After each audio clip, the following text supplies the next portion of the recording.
todos y todas y bienvenidos y bienvenidas a esta resolución del examen de Historia del Arte de las pruebas PC de mayo de 2023.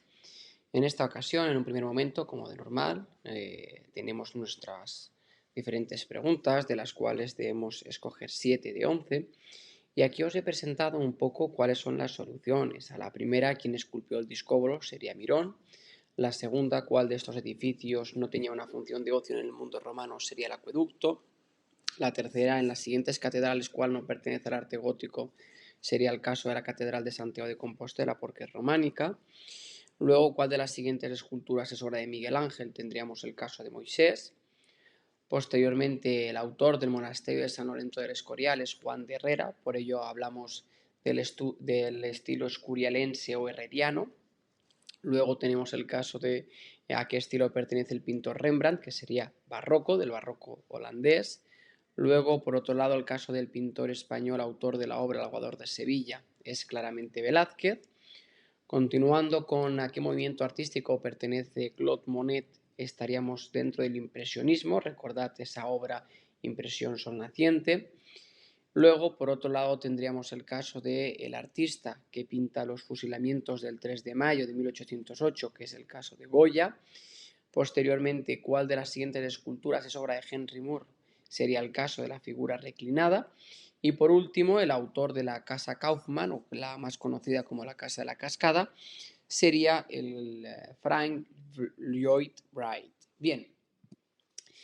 Por otra parte, llegaríamos a las preguntas de respuesta corta o respuesta simple, que en este caso tendríamos que contestar a 3 de 5. En caso de que hubiéramos elegido la primera, sí que es un poco más compleja responderla en 5 líneas, pero en esta ocasión hablaríamos de las características de los órdenes dórico, jónico y corintio. Principalmente podríamos mencionar el jónico y el corintio conjuntamente, dado que la principal diferencia entre uno y otro es prácticamente el capitel, que uno por tanto tiene esa terminación en volutas, ese quino terminado en volutas, mientras que en el caso del corintio la tiene terminada en hojas de acanto, mientras que el entablamento poseen prácticamente lo mismo. Mientras que el dórico, la columna es más tosca, es por tanto más robusta, a diferencia del dórico y el jónico y el corintio, posee un fuste con acanaladuras de aristas vivas y puede estar conformado por diferentes tambores o de una sola pieza, como sería el caso del jónico y el corintio. Y veíamos como en esta ocasión, en el estilo dórico, sí que dentro de su entablamento nos encontramos con ese friso dividido en triglifos y metopas, cosa que en el jónico y en el corintio nos encontraríamos o liso o con decoración en relieves. Bien, cabe destacar dentro de la segunda opción, el caso de una iglesia románica importante, podríamos hablar de la Catedral de Santiago de Compostela o, por ejemplo, también podemos hablar de la iglesia de San Martín de Fromista. Por otro lado, dos obras de Filippo Brunelleschi, esta es sencilla, podríamos hablar del caso de Santa María dei Fiori o el caso de la iglesia de San Lorenzo de Florencia. Por otro lado, si escogiéramos la pregunta 4, que nos pedía que explicáramos en un máximo de 5 líneas el movimiento artístico denominado posimpresionismo y citar a dos de sus principales representantes, diríamos que el posimpresionismo es una corriente, un estilo, un movimiento artístico que nace hacia la década de los 90 del siglo XIX y se caracteriza por la gran heterogeneidad que encontramos entre los diferentes artistas. No existe, por tanto, una homogeneidad ni una escuela como tal, y estos diferentes artistas se caracterizan por mostrar un rechazo frente a la monotonía que imperaba en el impresionismo. Veremos cómo encontramos dos vertientes, una que se caracterizará por el predominio de la línea y será la antesala al cubismo, donde destacarán pintores como Cézanne, y por otro lado nos encontraríamos con una vertiente donde destacaría más el color, sería la antesala del fauvismo y destacaríamos a pintores como Gauguin. Por otro lado, si hubiéramos escogido la pregunta 5, explique en un máximo de 5 líneas el movimiento artístico denominado cubismo y nombre a uno de sus principales representantes, en este caso diríamos que se trata de una vanguardia del siglo XX, se trata de un estilo que surge a principios del siglo XX con una obra como es el caso de Las señoritas de Aviñón de Pablo Ruiz Picasso, con lo cual ya estaríamos denominando a este artista que nos piden y bueno, diríamos que se caracterizará por la simplificación de la realidad a simples cubos o formas geométricas, es lo que denominaríamos esas facetas. Se caracterizará por la eliminación de la perspectiva, la aparición de múltiples puntos de vista o la monocromía. En este aspecto también podíamos encontrar diferentes etapas o diferentes facciones, como es el caso del cubismo analítico o el cubismo sintético. Bien, así todo a grandes rasgos, tal y como se nos pide, intentando concentrar la máxima información en pocas líneas, resolveríamos estas preguntas breves. Y nos iríamos a las preguntas de desarrollo. En esta cuestión sí que, como siempre os comento, debemos tener en cuenta que es un examen de historia del arte, con lo cual no existe únicamente una respuesta válida. Podemos encontrar múltiples opciones en este caso. De modo que si nos encontramos con la mezquita de Córdoba y queremos desarrollar esta pregunta de desarrollo, pues podríamos hablar de que se trata de uno de los mejores exponentes arquitectónicos que nos quedan a día de hoy de nuestra época andalusí.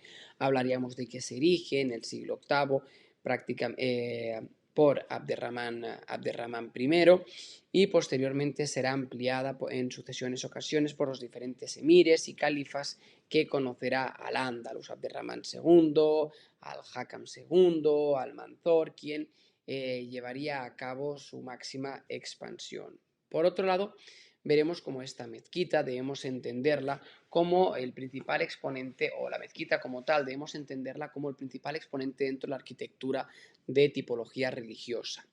Debemos entender la mezquita como, al igual que la iglesia, como un espacio de congregación de fieles. Por tanto, tiene esa finalidad de recogimiento de los fieles. Se trata de un espacio de reunión donde se lleva a cabo una dirección de la oración por parte de los musulmanes.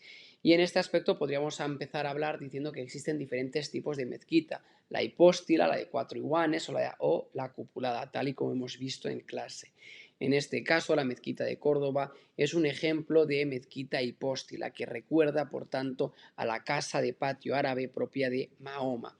Se caracterizará por una planta rectangular y veremos como todo el perímetro está rodeado por un grueso muro que nos recuerda a una especie de muralla con la presencia de 19 puertas. A nivel general veremos como su exterior es sobrio, austero y ello también irá en relación con esos ideales religiosos de que no se puede externalizar la riqueza. La riqueza quedará de puertas hacia adentro. De acuerdo. Por tanto, una vez nos acercamos o entramos dentro de la mezquita, nos encontraremos con elementos propios que solemos encontrar en todas las mezquitas y que caracterizan, por tanto, estos espacios. Si entramos por su puerta principal, la puerta del perdón, llegaremos a el patio. En este caso, el patio de los naranjos, con la presencia de 4 fuentes de las abluciones en su interior, así como también podemos destacar la presencia de la torre campanario, el alminar o el minarete, desde donde el almuédano o almuecín llama a la oración. Bien, por otro lado debemos destacar que por un lado estará el patio y por otro lado estará el espacio porticado o el espacio techado, que es el espacio dedicado a la oración, el haram, que se caracterizará por estar compuesto de 19 naves longitudinales y un enorme bosque de columnas eh, que se caracterizará por poseer alrededor de 514 columnas, todas ellas provenientes de diferentes estilos artísticos anteriores, visigodas, romanas, las cuales carecerán de altura, con lo cual veremos cómo ello se solucionará con la presencia de arquerías, de arcos de herradura, con dovelas bicolores y el entibado, es decir, arcos de entibo, una superposición de arcos que permitirá aumentar la techumbre, una techumbre arquitrabada. Y por encima de estos arcos de entibo veremos cómo la cubierta a 2 aguas permitirá la creación de acueductos para recoger agua en tiempo de lluvia. Veremos cómo, además de ello, dentro de la sala de oración, en el haram, encontraremos las diferentes partes imprescindibles de una mezquita, como es el caso del muro orientado hacia la Meca, la Qibla, la presencia de esa hornacina como el espacio más sagrado, el mihrab, y también en este caso, y dado su gran tamaño, nos encontraríamos con un espacio destinado a las personas más privilegiadas, como pueda ser el emir o el califa, en lo que se conocería la Maksura. Veremos cómo es una zona con arcos polilobulados, veremos cómo es una zona que ha sido cubierta con cúpulas, con lo cual estamos demostrando la mayor importancia que posee esta zona. Hemos de entender esta mezquita, que surge en época de Abderramán I y se va ampliando en posteriores gobiernos, como un ejemplo del poder que llega a tener Córdoba. Veremos cómo incluso rivalizará en ostentosidad con con otros centros de poder islámico como Damasco o Bagdad. Se trata de una arquitectura donde se encuentran esos preceptos religiosos propios del Islam, como lo veremos en su decoración. No habrá decoración figurativa, dado que Alá es inaprensible, no se puede representar. Veremos cómo todo ejemplo de mayor ostentosidad y riqueza quedará en el interior, nunca en el exterior. Será una arquitectura que se caracterizará por dimensiones humanas, que se adaptará al terreno, al medio en el cual se sitúa. Es más, la mezquita, por tanto, se enmarca dentro del medio urbano en el cual se enmarca. Bien, y por último podríamos concluir haciendo alusión a esa conquista por parte de los reinos cristianos en 1238, que sería el momento en el cual se decide mantener ese templo islámico y consagrarlo a la fe cristiana. Veremos cómo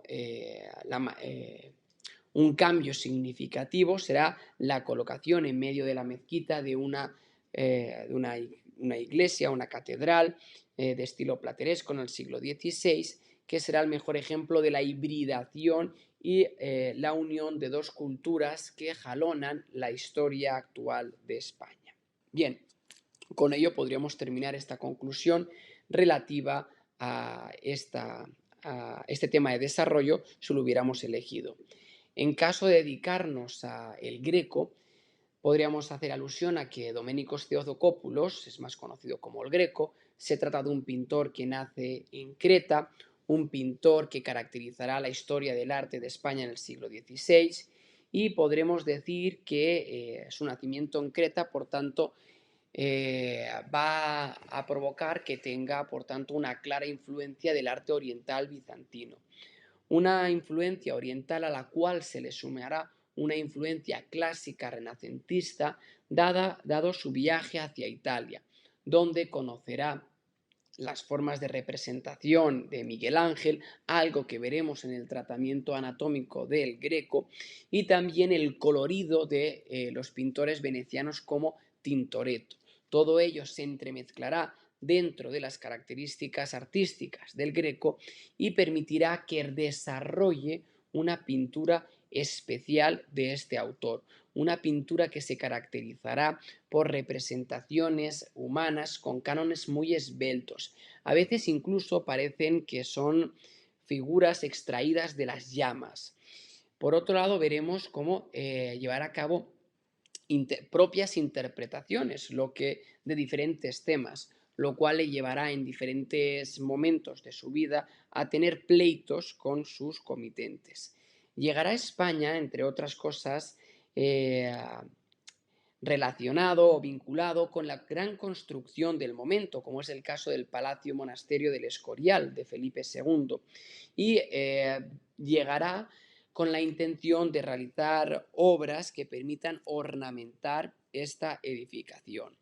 Veremos cómo, por sus propias características, por su estilo pictórico, no gustó a Felipe II las obras que realizó, las obras que se le encargaron. Sin embargo, y a pesar de ello, veremos cómo el Greco terminará hospedándose o terminará situándose en Toledo, donde vivirá hasta su muerte en 1614 al amparo de los diferentes comitentes que allí tendrá. Veremos cómo realizará obras vinculadas al mundo de la Contrarreforma, a la exaltación, por tanto, de la religión católica. Veremos cómo también realizará obras paisajísticas, pintó paisajes de Toledo, también realizó obras mitológicas, como es el caso de su Laoconte, y entre sus obras más características destaca el entierro del Señor de Orgaz para la iglesia de Santo Tomé, así como también obras profanas como el caso de El caballero con la mano en el pecho. Sin embargo, entre sus obras más, vamos a decir, diríamos, entre sus obras que más problemas le acarrearon, podríamos hablar de El expolio o El martirio de San Mauricio, donde la ruptura con las representaciones jerárquicas propias del momento o el hecho de situar un tema principal en un segundo plano acabaría provocando que muchos de sus comitentes se pleitearan con el propio artista al no entender por qué no han seguido las directrices que se le establecieron. Bien, veremos cómo el Greco, a fin de cuentas, es uno de los grandes artistas que se enmarca dentro del manierismo y el clasicismo a nivel pictórico en la España del siglo XVI. Sin embargo, su obra en su momento no gozó del prestigio que se le ha reconocido posteriormente, algo que ha sucedido con muchos otros artistas a lo largo de la historia del arte. Bien, con ello podríamos concluir también este segundo tema de desarrollo vinculado a El Greco. Ahora bien, cuando llegamos a la última de las partes del examen, la que estaría vinculada al tema de comentario de obra artística, hemos visto cómo en esta PCE de mayo de 2023 nos han salido dos obras. Por un lado, La Victoria de Samotracia y por otro lado, Las Meninas. Si empezamos por La Victoria, diríamos que generalmente se le atribuye a Pitócritos de Rodas. Se enmarca en torno al siglo III, II antes de Cristo. Se trata obviamente de una escultura exenta tallada en mármol de Paros y de un claro estilo griego helenístico. Su temática es mitológica y actualmente se encuentra en el Museo del Louvre. Bien, si realizamos su análisis formal, podríamos decir que nos encontramos ante una representación antropomorfa. Se trata, por tanto, de una figura femenina que ha sido representada semidesnuda y con unas alas abiertas. Presenta una de sus dos piernas, la izquierda desde el punto de vista del observador, avanzada, algo que permite un contrapeso con las dos alas que posee totalmente abiertas. Si nos damos cuenta, no posee ni brazos ni cabeza. Y si analizamos más concretamente esta escultura, podremos observar un gran tratamiento por lo que refiere a los ropajes, destacando la influencia que posee de esa técnica que veíamos en el clasicismo, en el primer clasicismo, con autores como Fidias, de la técnica de los paños mojados, ya que observamos cómo el movimiento de los ropajes permite intuir la figura femenina de la diosa representada. Además, cabe destacar cómo la presencia de curvas a la hora de la representación unido al movimiento de los ropajes le otorga a esta escultura una gran sensualidad. Por otro lado, cabe destacar la posibilidad de que esta escultura reciba un viento de cara que permitiría ese movimiento de los ropajes que estamos hablando actualmente. Bien, si habláramos del contenido, bueno, podríamos incluir también dentro del análisis formal que probablemente estaría policromada y que no ha llegado esa policromía hasta nuestros días, como ha ocurrido en la gran cantidad de esculturas en mármol blanco que han llegado hasta nuestros días. Bien, en cuanto al contenido, podríamos decir que representa a la diosa Victoria, hija de Zeus. Muchas veces se la ha representado también o se la ha tendido a relacionar con la diosa Atenea. Parece ser que por su posición sobre un mascarón de proa, lo que nos quiere inducir a pensar es que se trataría de una diosa que se está colocando como mascarón de proa de una nave de soldados guiándoles hacia la victoria.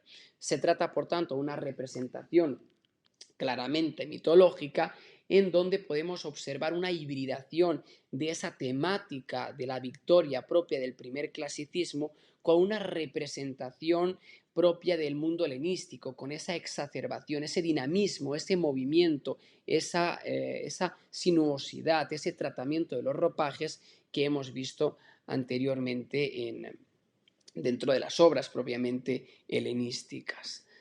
Bueno, cabe destacar que se trata de una representación que ha influido notablemente en posteriores representaciones tanto del mundo renacentista como del mundo barroco e incluso podríamos decir del mundo vanguardista, donde esculturas como el futurismo que transmiten esa sensación de movimiento pueden recoger influencia de esta Victoria de Samotracia.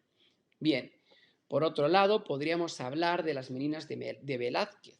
En este caso se trata de un óleo sobre tela del siglo XVII realizado por Diego Rodrigo da Silva y Velázquez de estilo claramente barroco. Se trata de un retrato colectivo y veríamos cómo actualmente se encuentra en el Museo del Prado de Madrid.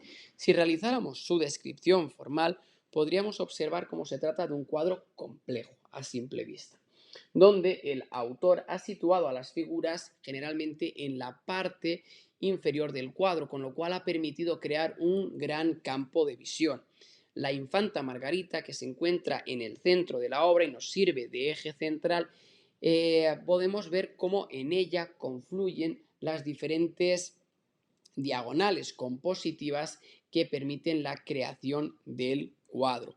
Además de ello, veremos cómo la presencia de la puerta abierta permite crear una perspectiva lineal con un punto de fuga al fondo de esta obra.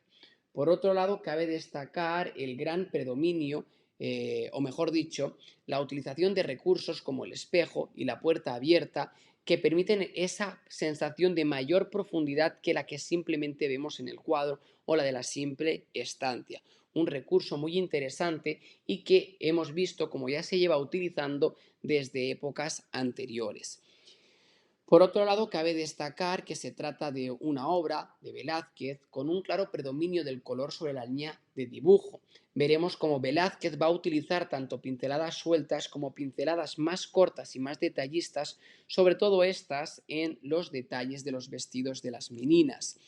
Por otro lado, cabe destacar la utilización de la luz, y es que en este cuadro parece ser que Velázquez ha utilizado una luz frontal que ilumina el cuadro. Sin embargo, un elemento interesante, un recurso interesante, es la incorporación de un segundo foco de luz que se encontraría en esa puerta abierta con esa iluminación que vemos al fondo de la obra, lo que permitiría crear el resto de la estancia o permitiría crear una especie de penumbra en el resto de la estancia. Bien, podemos observar también la presencia de un control de la perspectiva aérea al difuminar la estancia que rodea los diferentes cuerpos, ¿de acuerdo? Con lo cual vemos una gran maestría por parte del pintor Velázquez. Ahora bien, si nos centráramos dentro de lo que sería el contenido, podemos decir que esta obra, Las Meninas, su denominación viene a estar relacionada de un término portugués que hace alusión a dama de honor y se trata por tanto de un retrato de la infanta Margarita de Austria con sus damas de honor. Muy probablemente se están situando en el Alcázar de Madrid. En cuanto a la temática o por qué se ha representado esta escena, se cree por algunos pintores del arte o algunos historiadores del arte que se trata de un momento en el cual la infanta Margarita, acompañada de sus damas de honor, irrumpe en el taller del pintor mientras éste estaba realizando un retrato a sus padres, lo cual se podría deducir por ese espejo con la presencia de los monarcas que observamos en el fondo de la estancia. Por otro lado, cabe destacar que se trataría muy probablemente de una obra de carácter privativo del monarca Felipe IV, que estaría situada en el despacho del propio rey. Se trata de una obra donde podemos encontrar una clara influencia del rico colorido y el dominio colorido de los pintores venecianos como Tiziano, así como un gran dominio de la luz, con esa penumbra y esos contrastes lumínicos que nos recuerda a Caravaggio. Del mismo modo que su pincelada también recuerda a Rubens. Todo ello se mezcla gracias a sus viajes a Italia y permite que Velázquez tenga, por tanto, una pincelada muy propia y un estilo muy personal. Podríamos terminar el contenido hablando de un recurso muy utilizado en las obras de Velázquez, como es el hecho de que la mirada de algunos de las figuras representadas nos miran directamente a nosotros, a los espectadores, algo que podemos ver en algunas de las meninas, en la propia infanta o en el caso del pintor.